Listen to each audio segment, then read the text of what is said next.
Vamos ler o Evangelho de Jesus segundo João, no capítulo 2. Evangelho de Jesus segundo o testemunho de João, capítulo 2. Nós estamos aí no período da Quaresma. Eu sei que para vocês que talvez vêm de outras igrejas evangélicas, não é um tema muito comum, mas a Quaresma faz parte do calendário cristão, da tradição cristã, onde nós pensamos sobre o desejo de Deus em buscar santificar o seu povo. Nós pensamos profundamente a respeito da nossa pecaminosidade e vamos até Deus buscando transformação. Vamos a Ele em arrependimento e fé, acreditando que por meio da sua palavra, por meio da sua obra, nós podemos ser santificados, transformados para uma vida que glorifica a Deus. Nós vamos ler João capítulo 2, versículo 12, a palavra de Deus diz assim. A gente pode ler o versículo 13, viu gente? 13. João 2, 13, diz assim: Estando próximo à Páscoa dos judeus, Jesus foi para Jerusalém e encontrou no templo os que vendiam bois, ovelhas, pombas e também os cambistas assentados. Tendo feito um chicote de cordas, expulsou todos do templo, com as ovelhas e os bois. Derramou o dinheiro dos cambistas pelo chão, virou a mesa e disse aos que vendiam as pombas: tirem essas coisas daqui, não façam da casa do meu pai uma casa de negócio. Os seus discípulos se lembraram do que está escrito: o zelo da tua casa me consumirá. Então os judeus lhe perguntaram: que sinal você nos mostra para fazer essas coisas? Jesus respondeu: destruam este santuário, e em 3 dias eu o levantarei. Os judeus responderam: este santuário foi edificado em 46 anos, e você quer levantá-lo em 3 dias? Ele, porém, se referia ao santuário do seu corpo. Quando, pois, Jesus ressuscitou dentre os mortos, os discípulos dele se lembraram que ele tinha dito isso e creram na Escritura e na palavra de Jesus. Fechar os nossos olhos, vamos orar mais uma vez. Pai, essa é a tua palavra, fala com a gente. Fala ao nosso coração, ministra as santas verdades do Evangelho para que haja transformação hoje mais uma vez no nosso coração, na nossa mente, para que nós possamos sair daqui, ó Pai, incentivados a viver, ó Pai, conforme a tua vontade, buscando a tua glória. Santifica a tua igreja, purifica a tua igreja, ó Pai. Confronta os nossos pecados e faça com que a gente encontre, ó Pai, o prazer de viver, ó Pai, aquilo que o Senhor deseja. Essa é a nossa oração em nome de Jesus. Amém. O acontecimento da purificação do templo é relatado nos outros evangelhos, evangelhos sinóticos, sempre no final, um pouco antes da crucificação. A gente não sabe dizer se houve 2 purificações do templo ou se o João não seguiu bem a cronologia e não quis fazer isso, decidiu depois do primeiro milagre de Jesus numa festa de casamento, colocar logo em seguida a ideia de purificação, do desejo de Deus pela santidade, né, no meio do seu povo. Mas o fato é que essa narrativa conta uma história que a gente pode aprender muito com ela aqui hoje. A gente, por meio dessa narrativa, a gente descobre que estava no tempo da Páscoa. A Páscoa, se vocês sabem bem, lá em Êxodo capítulo 12, do 1 ao 27, relata o que foi a Páscoa, a primeira vez que a Páscoa foi celebrada e instituída. A Páscoa é um memorial, uma festa perpétua para os judeus, para os israelitas, porque ela representa a libertação do povo de Israel, do Egito, das garras de Faraó. A peregrinação do povo pelo deserto para possuir Canaã, a terra prometida. O êxodo é uma ação dramática que acontece naquele tempo, onde Deus, por meio de sinais e maravilhas, liberta o seu povo com mão poderosa. Deus elege o seu povo, salva o seu povo e faz isso por pura graça de Deus.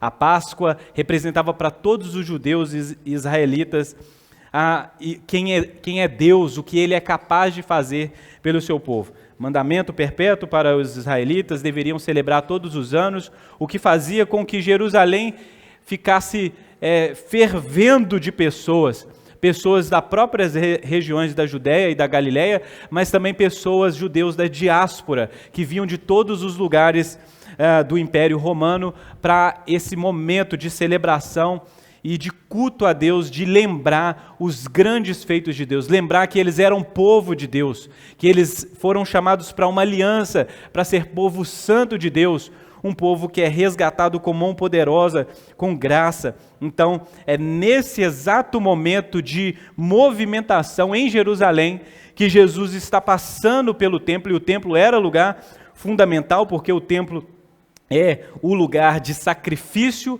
é o lugar que, quando você olha para o Antigo Testamento, é o lugar da morada de Deus, da presença de Deus, é onde todo judeu e toda pessoa pode ir buscar graça, oferecer seus sacrifícios, pedir a Deus perdão pelos seus pecados, ser purificado, ser de alguma maneira fazer as pazes ou buscar paz com Deus. O templo era o lugar, ou deveria ser o lugar de habitação da presença de Deus, mas nós sabemos, pelo próprio relato bíblico, pelo Evangelho, que isso já não acontece há muito tempo, apesar das inúmeras obras que haviam sido feitas ali. Você olha para a história do Antigo Testamento e você vê esse templo sendo construído e reconstruído várias e várias vezes, e como o texto bem diz, Herodes o Grande foi o último a empreender obra nesse lugar, nesse templo, apesar de não ter chegado a uma majestade final. O templo ainda representava algo muito precioso para a fé judaica. E eles estavam lá. Jesus estava se direcionando ao templo. O templo era esse lugar da santidade, da presença, da glória, do perdão, do sacrifício, da adoração. No entanto, o relato bíblico vai dizer que quando Jesus chegou no templo, olha só, versículo 14, João 2,14, encontrou no templo os que vendiam bois, ovelhas e pomba, e também os cambistas assentados, uma prática que não era incomum, nem ilícita.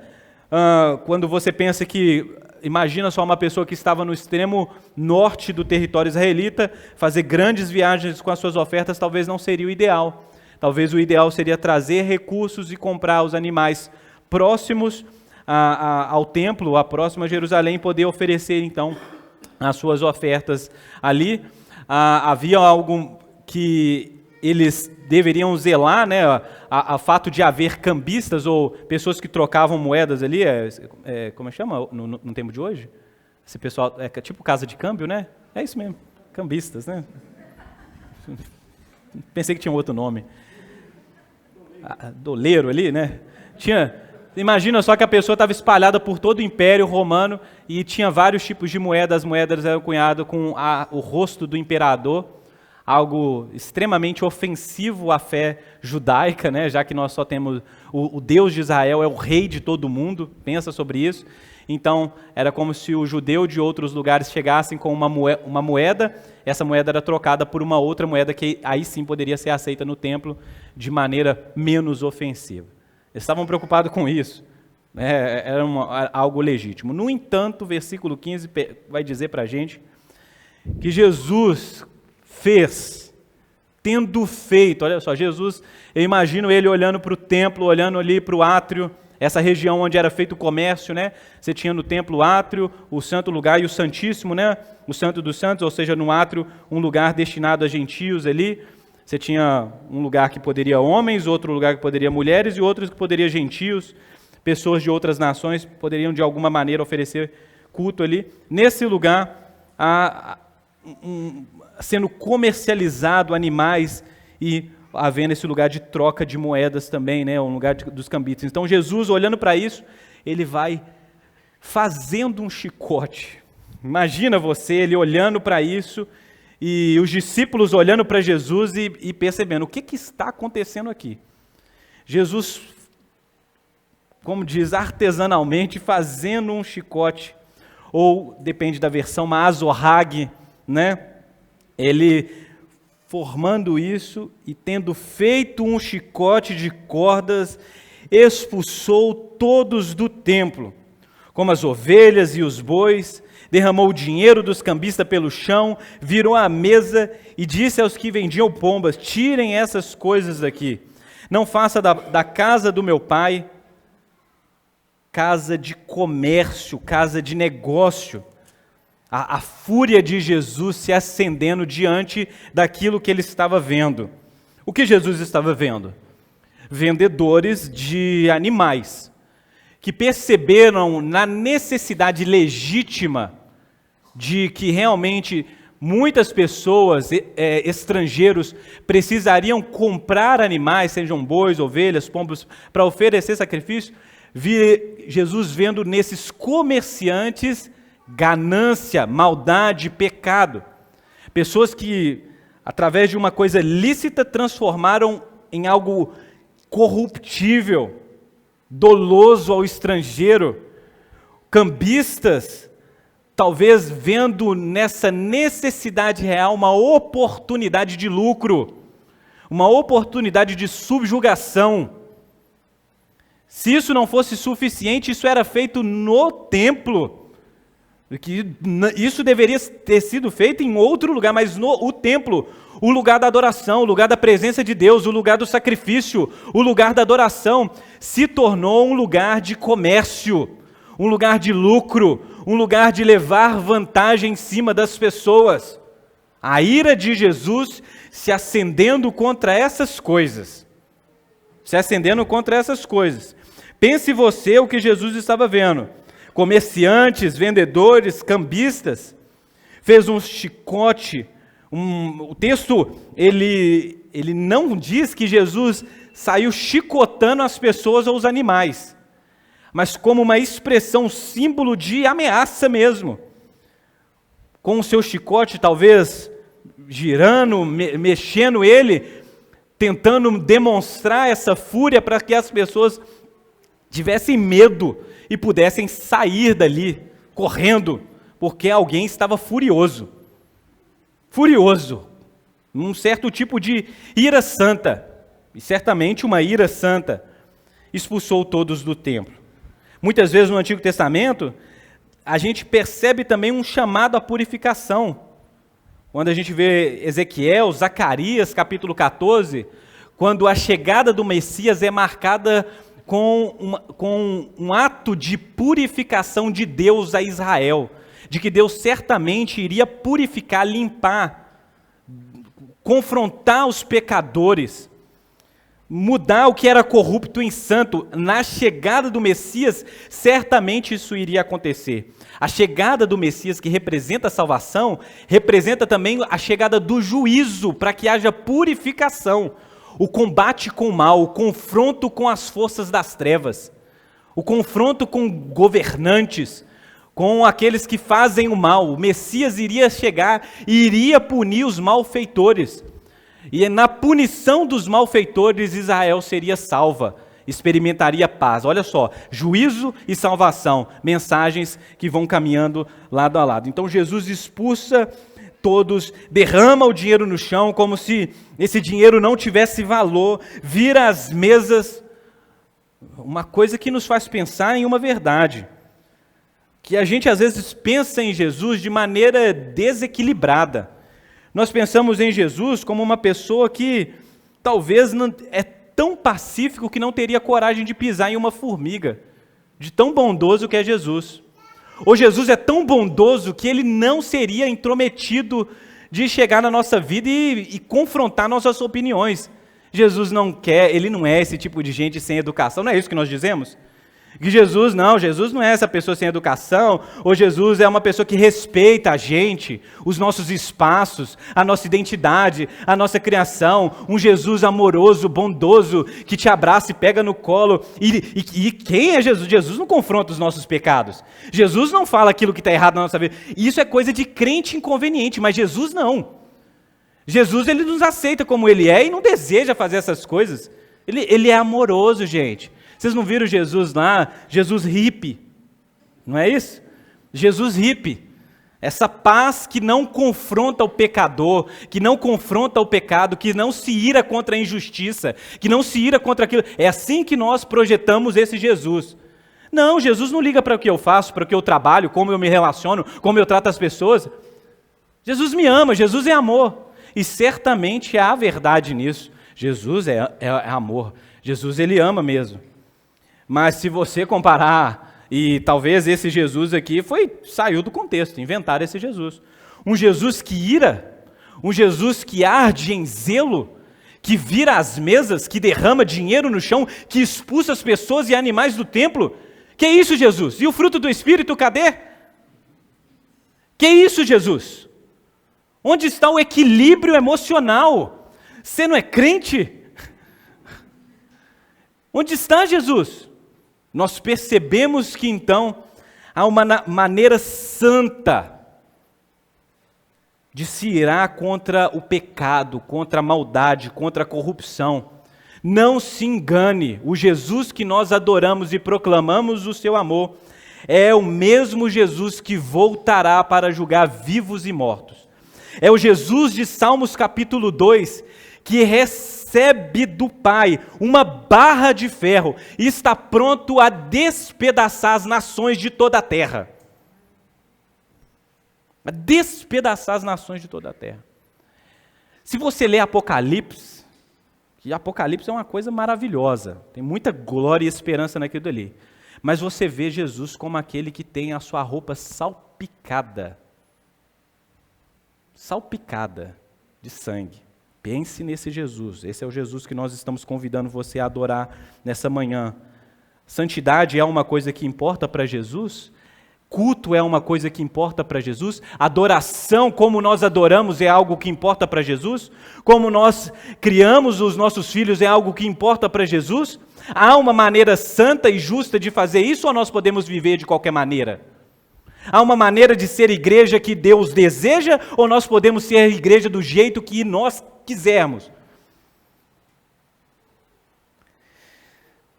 A casa do meu pai, 2,16. Não façam da casa do meu pai casa de negócio, um contraste. A casa de Deus não é a casa de negócio. Apesar de Deus não habitar no templo, aquilo que o seu povo fez em relação ao templo, o que o templo deveria representar no culto israelita, havia sido abandonado. Isso é uma ofensa contra Deus. O templo, que antigamente era o tabernáculo, era o lugar de encontro, um lugar de comunhão com Deus, um lugar que deveria ser levado em autoestima por aquelas pessoas, mas tantas vezes profanados, ou pelo próprio povo de Deus, ou por nações pagãs. O templo, o lugar da presença de Deus, o lugar da comunhão de Deus, há muito tempo profanado e continua profanado. E continua sendo um lugar onde as pessoas não têm temor, não têm zelo, não têm considerações.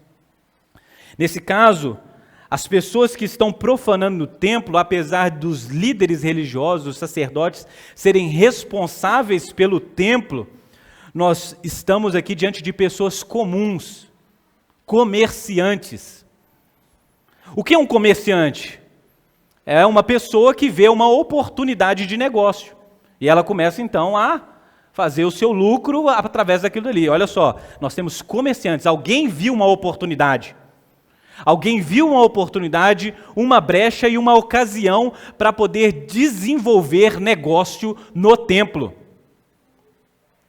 Apesar dos sacerdotes serem responsáveis por isso aqui, nós temos pessoas do povo judeu fazendo negócios, cambistas aqui. O desejo nosso é colocar a culpa sempre no sacerdote, certamente ele tem culpa disso. Mas ao o sacerdote se tornasse responsável aqui, ele certamente puniria esses comerciantes e cambistas aqui. E isso tudo vai somando aí, porque na hora que a gente fizer a nossa aplicação, você vai ver que nós também temos culpa nesse cartório. Nós também somos culpados de tantas coisas que acontecem no lugar onde Deus deveria ser adorado. Imagine aquele que foi predestinado a julgar as nações, sinalizando como a azorrague a ira de Deus, reverberando, como os discípulos bem lembraram, Salmos 69, 9, a qual Davi faz questão de lembrar ao qual Davi diz que o zelo do Senhor também seria uma marca, era algo que consumia, que fervia dentro dele, mas o próprio Jesus agora ferve com esse zelo pela casa de Deus, o ambiente de Deus. A palavra zelo, ela pode nos remeter a isso, a fervor de espírito, um desejo de perseguir, defender algo, alguém. Pense sobre isso, o desejo de Jesus em defender, em proteger o lugar, a casa, o desejo de não deixar com que essas coisas que acontecem, essas ameaças, venham e tomem o lugar que deveria ser o lugar do encontro, um lugar da comunhão com Deus, uma fúria, uma indignação, talvez uma prontidão para punir, para julgar, zelo. É isso que Jesus está aqui. Pense você que Jesus está predestinado a julgar realmente as nações nos últimos dias, e agora com uma azorrague dá apenas sinais, apenas uma ameaça, apenas ameaça. Aquelas pessoas viam um homem, mas nós devemos olhar o próprio Jesus, que tem autoridade para fazer isso, que pode fazer isso, julgar o homem, o seu pecado, essa nação, mas não faz, ameaça, como nós às vezes fazemos com os nossos filhos, né? Ameaçamos para que a gente não tenha que chegar nas vias de fato, para que eles possam ver realmente o perigo que é afrontar aquilo que é correto e buscar arrependimento e mudança, para que a gente não tenha que fazer o que nós devemos fazer como pais. Eu sei que para muitos de vocês é uma coisa absurda isso, né? Um pai ao exercer autoridade sobre o filho. Mas lembre-se de Deus, que está prestes a fazer isso. E por enquanto mostra sinais daquilo que ele é capaz, como alguém que deseja dar oportunidade de que haja arrependimento e mudanças nas nossas vidas. Os judeus questionam a autoridade de Jesus, pedindo um sinal. Olha só como que o pecador é. O pecador é assim, ele pede um sinal, ele pede uma justificação, em vez de apresentar arrependimento, em vez de perceber a sua condição diante de Deus. É assim, qual é o sinal? De onde vem sua autoridade? Me mostra um sinal de que realmente você pode fazer isso. O pecador, ele deveria, diante de Jesus, se arrepender, assumir as suas consequências. Obviamente, os judeus aqui, representados pelos seus líderes, talvez algum líder dos judeus ali tomando essa fala, pede um sinal de Jesus. Eles deveriam estar apresentando sinais de seu arrependimento, mas estão exigindo isso do Messias, algo que não bate aqui. Jesus diz, destruam ou destruir, dependendo da versão que você está aí. Jesus está dizendo, destruam vocês mesmos esse templo, e eu vou reconstruir ele em 3 dias. Obviamente, todas aquelas pessoas estão vendo o templo. Jesus está falando do seu próprio corpo. Algo que só faz sentido para os discípulos após a ressurreição. Acompanha comigo no versículo 21. Ele, porém, se referia ao santuário do seu corpo.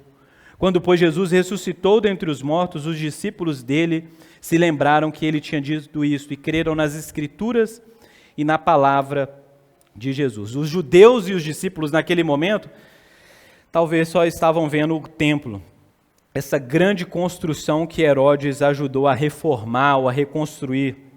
46 anos de esforço humano diante dos seus olhos, e Jesus dizendo que eles mesmos iriam destruir.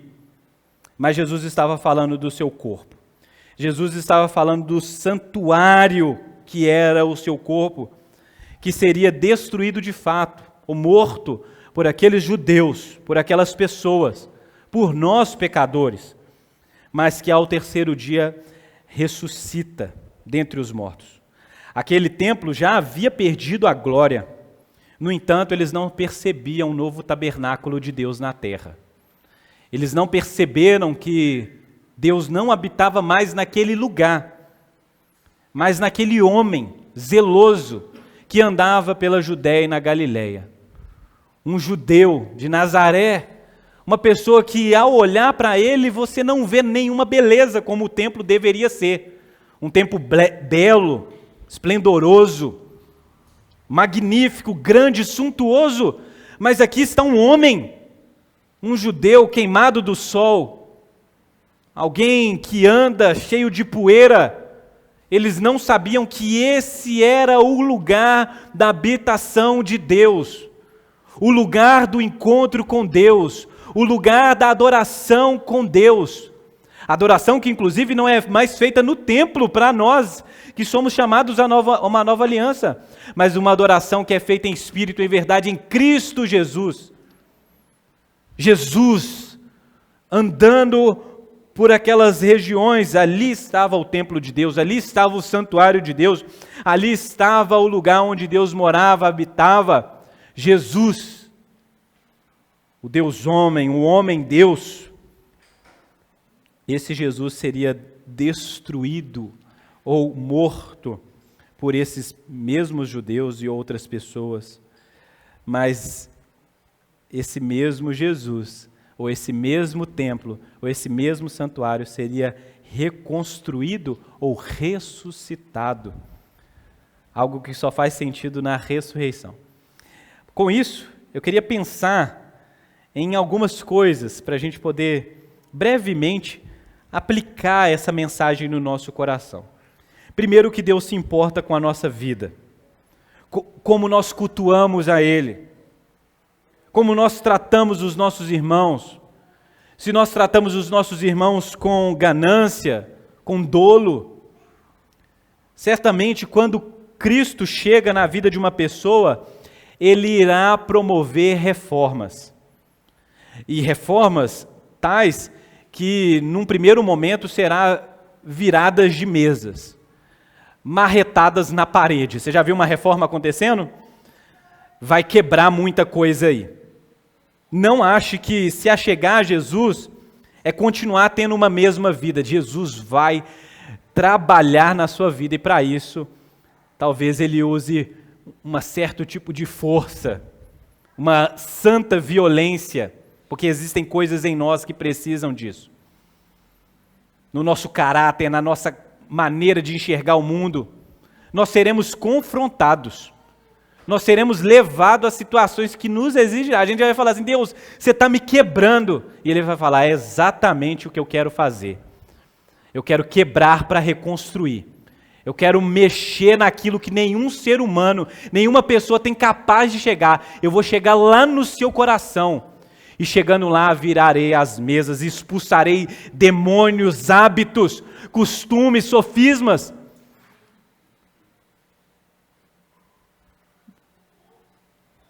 Mais profundo, mais visceral do que uma azorrague girando em um templo, será se de fato Jesus começar a trabalhar no seu interior.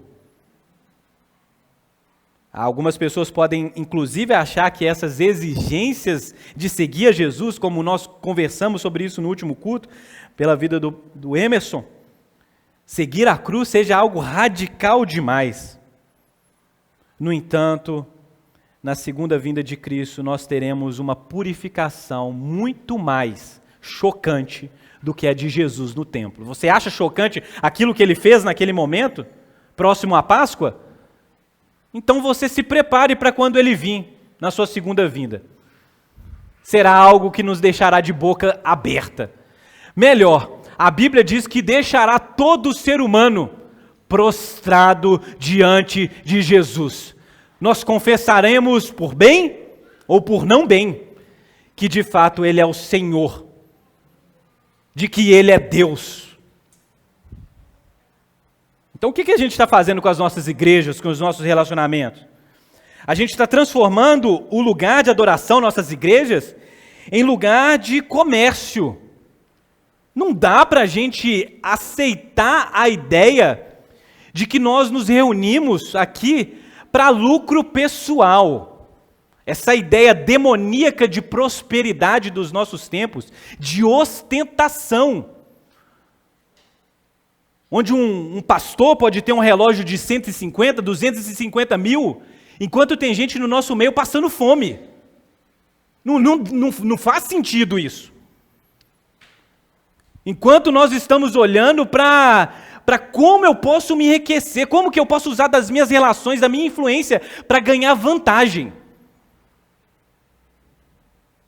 Como que a gente usa da necessidade do fragilizado, do estrangeiro, do pobre, do órfão, do viúvo, daquele que não tem conhecimento, do analfabeto, daquele que às vezes não sabe interpretar um texto. Como que nós usamos da fragilidade do outro para o nosso enriquecimento, para negócios, para comércio, para fazer o nosso nome grande?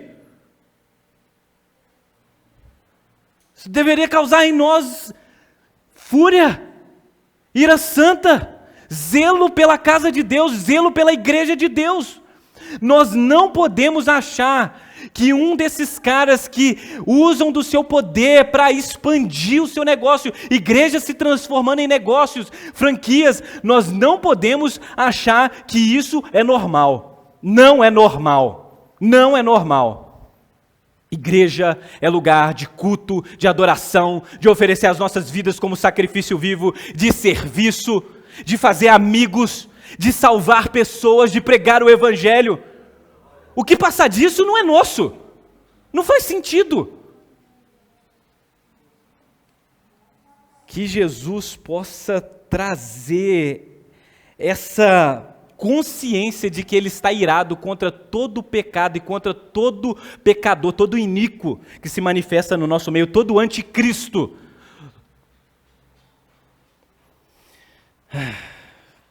Deus sabe o que faz, né? Ele me deu pouco tempo para pregar aqui hoje, porque Ele sabia disso. Nós precisamos ir a Jesus com arrependimento e fé. Nós estamos falando aqui de um tempo, né? Às vezes quaresma parece uma coisa tão, mas é um tempo de arrependimento, de olhar para os nossos pecados, de olhar para a maldade que existe em nós.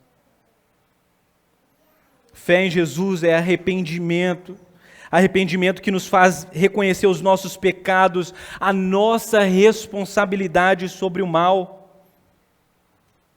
Porque a gente sabe que no nosso mundo é fácil enganar as pessoas e é assim que o mundo faz, mas entre nós não deve ser assim. No mundo é assim, nós fazemos comércio, nós criamos poder, status, reconhecimento de uma maneira, mas entre nós não deve ser assim. A gente fala do erro da igreja, a gente fala do erro dos pastores, como eu disse bem aqui, mas a gente esquece de olhar para nós mesmos. Se você tivesse a oportunidade de ser esse comerciante aqui, se você tivesse a oportunidade de fazer negócios lucrativos na casa de Deus, sem a chance de você ser pego, você faria ou não? Essa que é a grande questão aqui. É que se você pudesse fazer algo mal, encontrar brechas no sistema para fazer algo mal, mas sem ser pego, sem ser punido, você faria ou não? Essa que é a grande questão aqui. Porque eu tenho certeza que muitos de nós não nos tornamos esses líderes corruptos, porque Deus não nos deu a oportunidade de ser esses líderes. Porque se Deus te colocar lá, se Deus te colocar para liderar um povo, porque Deus te deu um cargo de poder na sua empresa, não é fácil apontar o erro lá do político, lá do corrupto, é a coisa mais fácil. E se Deus te colocasse lá, você se manteria firme, fiel a Ele? A gente não olha para a corrupção que há em nós. A gente gosta de achar culpados. Mas eu queria dizer uma coisa para você essa manhã: desconfie de si mesmo. Desconfie de si mesmo. Peça a Deus misericórdia. Porque onde Ele te colocar nesse mundo, você será tentado à corrupção, ao comércio, a usar das pessoas, a levar vantagem sobre elas, a enriquecimento ilícito, a fazer o mal. Peça a Deus misericórdia. Você acha que eu não penso isso, não? Eu penso a Deus, eu falo assim: Deus, eu não imaginava disso. Como é fácil se corromper. Como é fácil manipular as pessoas. Porque toda vez que você é colocado, você vê a oportunidade, você vê a brecha. Eu lembro de uma vez que nós estávamos negociando um imóvel daqui da igreja, a gente ia comprar um outro imóvel, e a gente estava na reunião. Eu sempre fui o mais conversado, o Everton foi o mais certinho ali, aquela coisa, né? Se ensina ou não, e eu sempre... E a gente conversando lá, e alguém foi lá e fez uma proposta para a gente. A gente compra o imóvel, a gente vende o imóvel para vocês por tanto, mas declara na venda menor do que aqui dali. O Everton falou, é legal, mas é imoral. E eu falei, meu Deus, perdemos toda a negociação agora.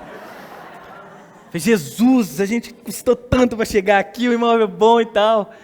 Mas é isso, a gente precisa ter essa questão de andar diante de Deus, porque nossas vidas, nós iremos prestar contas a Deus.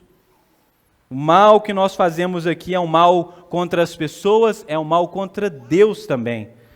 Que venhamos ter temor no nosso coração, assumir o nosso erro, assumir o nosso pecado. Nós precisamos de mudança.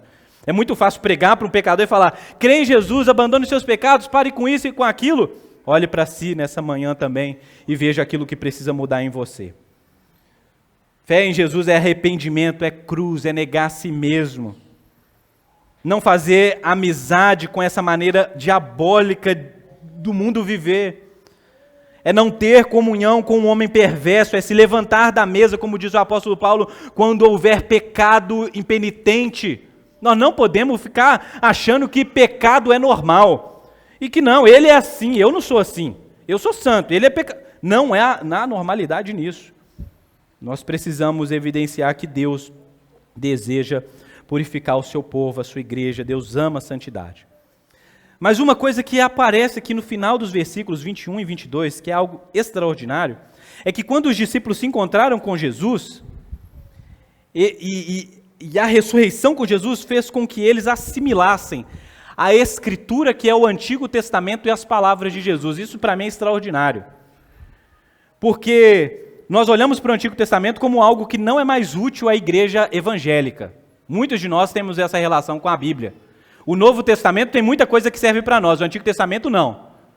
Mas na ressurreição, os discípulos conseguem associar a mensagem das Escrituras hebraicas, ou seja, o Antigo Testamento, com aquilo que Jesus disse. Não colocando em rivalidade as duas coisas, mas como fazendo partes da mesma palavra, a palavra de Deus. Você consegue olhar para as Escrituras assim? Olhar para todo esse livro aqui e ver que aqui há o bom conselho de Deus para nós. A revelação do caráter de Deus para nós, da santidade de Deus, da misericórdia de Deus, do amor de Deus para nós. Antigo e Novo Testamento. A Escritura e as palavras de Jesus, algo que vai se complementando e vai ganhando mais clareza nas palavras de Jesus, obviamente, mas os discípulos creram nas Escrituras de que era necessário que Jesus Cristo morresse, padecesse e ressuscitasse ao terceiro dia. Essa é a mensagem que nós devemos crer. A mensagem de que o nosso Jesus, o nosso Deus nos ama tanto, tanto, como foi dito aqui hoje, a ponto de entregar a sua vida, a ponto de entregar o seu corpo naquela cruz, mas nos ama tanto, tanto, a ponto de ressuscitar e nos garantir condição superior, condição elevada de filhos amados, salvos, redimidos e perdoados. Isso é uma glória que é revelada somente na vida de Jesus. Obviamente, esses filhos, essa igreja alcançada no sacrifício de Jesus, precisa viver de maneira santa e pura. Precisa cultuar a Deus da maneira que Ele quer. Deus se importa como nós cultuamos, como nós cantamos, como nós pregamos, como nós discipulamos pessoas, como nós tratamos as nossas crianças. Deus se importa com isso.